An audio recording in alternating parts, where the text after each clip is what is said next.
La collection Tchoukine, elle fait partie de la légende de l'histoire de l'art moderne. Первые картины, которые он приобрел, это были картины русских передвижников, картины реалистические, но очень скоро он отказался от всех других и сосредоточился только на Франции. Donc il va à la galerie Durand-Ruel, il va acheter d'abord un Moret, puis des Monet, et ensuite les impressionnistes seront acquis en très grande partie chez Durand-Ruel. Alors là, Monet, il va y en avoir donc 11 en 2 ans.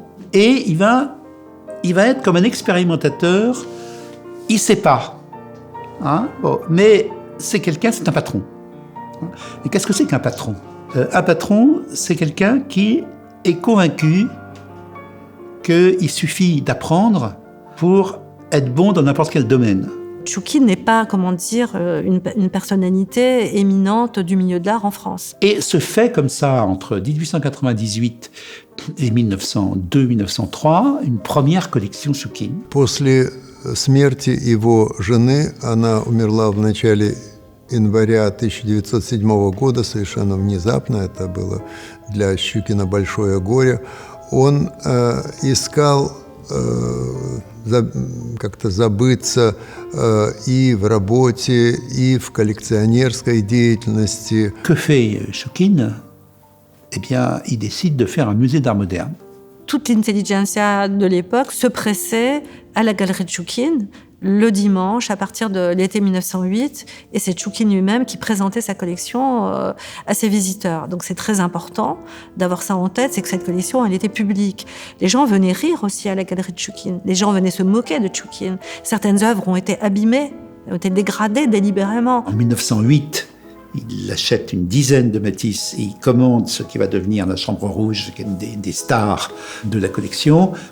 Une année plus tard, en 1909, il va commander la danse et la musique. Et toujours cette année-là, en septembre 1909, il va acheter son premier Picasso. Et il va ensuite acheter 50 Picasso, donc encore plus que de Matisse.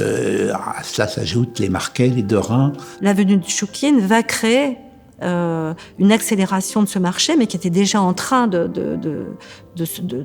prendre corps. Fin 1913, il publie son catalogue, en français et en russe. Il va nommer un conservateur, il va continuer à acquérir.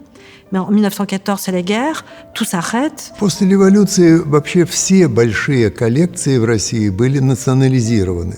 Что касается его картин, то коллекция Щукина была названа первым музеем новой западной живописи. Все картины Щукина в начале войны были сняты с подрамников, упакованы в ящики и отправлены в Новосибирск, пока война не кончилась. История продолжалась следующим образом. 2 директора, директор музея имени Пушкина и директор Эрмитажа встретились. Все сложилось так, что примерно половина вещей осталась в Москве, другая половина отправилась в Петербург.